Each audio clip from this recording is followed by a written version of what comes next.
So how did you make out with the challenge? Hopefully you didn't find it terribly difficult, but we'll go through my solution, which might be different than yours, but if you got the end result you wanted, then that's fine. So I'm in my movies-db.go file, and I'm at line 43, just before the return statement in the function get.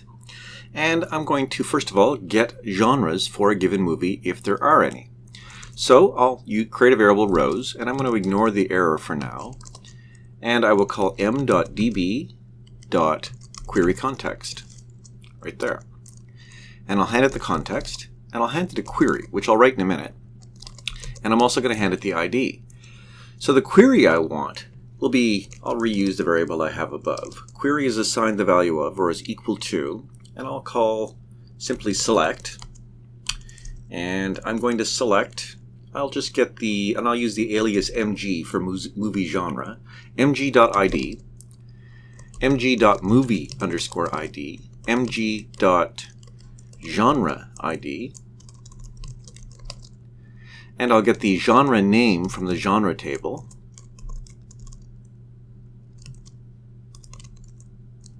And I'm going to select that from movie genre, movies, genres,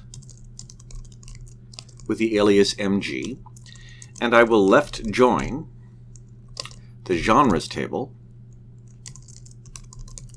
with the alias of g on, and I'll do the join on genre ID is equal to movie genres genre ID. And then my where clause says just do it for one movie, where mg.movie ID is equal to $1, which is my placeholder, and that will be substituted with ID. Then I get my rows,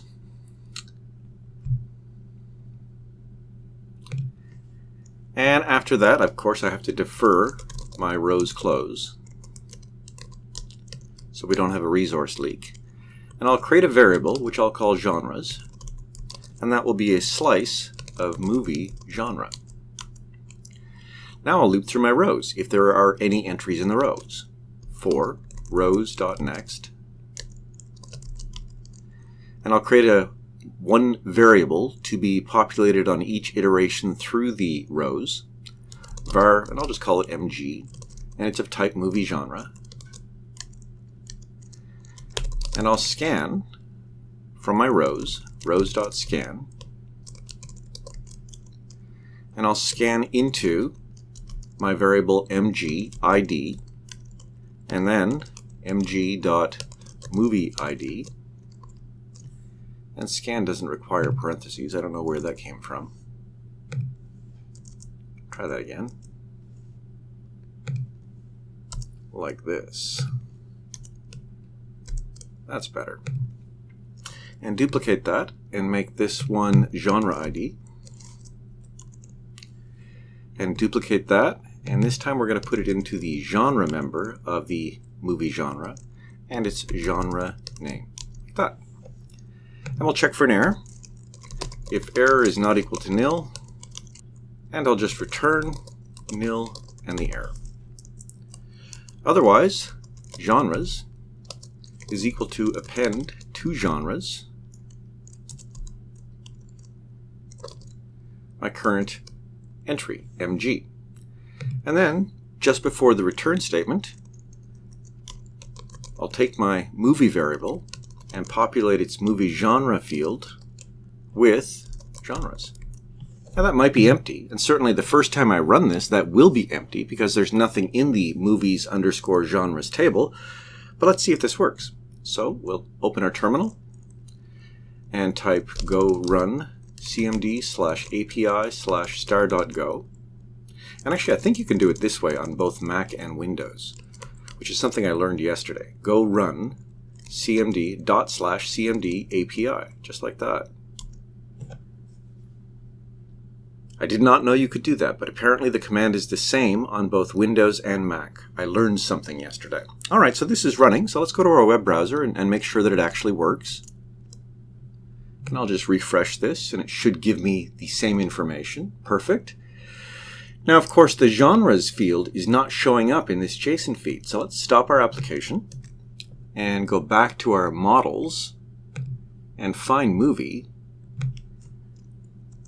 genre in the movie struct, and let's return genres. So this time it'll populate the JSON. Even though there's nothing in there, I should at least get something in my JSON. So let's run it again. And go back and reload this. And there, genres is null. It has no values whatsoever. So let's go back to our database right here. Open up Postico, connect to localhost, and let's put some values in movie genres. So I'm looking for Go Movies, there it is. And my first movie is The Shawshank Redemption, and that's ID 1. And my genres, right here, that is both drama and crime. So let's populate some rows in this field, or in this table. For movie ID 1, we're going to give it genre ID 1, and I'll put in some date, 2021-05-19. 2021-05-19. Okay, so I'll save that and go back to my database or to my web browser and reload this, and that null should change. And of course that's ID 2, so let's make this ID 1. There. So we have a genres entry, and it is an array, a JSON array, with the first entry being 0, and it has all that information. Now, the only thing I really want in there is genre name. So can I actually make this simpler? Sure I can. Let's go back to our code and find movie genres. So I'll just hide this and go to movie genre and say, I don't need to show the ID in the JSON. That's not useful. Nor is this, nor is this. That's okay. Nor is this, nor is this. Now if I save this and restart my application, stop this, run that. Let's see what it looks like now. So we'll go back and refresh this. Okay, now let's just get rid of the ID created at and updated at inside the genre model. Find genre. I don't want to show the ID in the JSON. I do want the name, and I don't want this, and I don't want this. As a matter of fact, back up in movies, this is not useful information either. So let's get rid of created at and updated at from that. And let's save this, stop our application, start it again.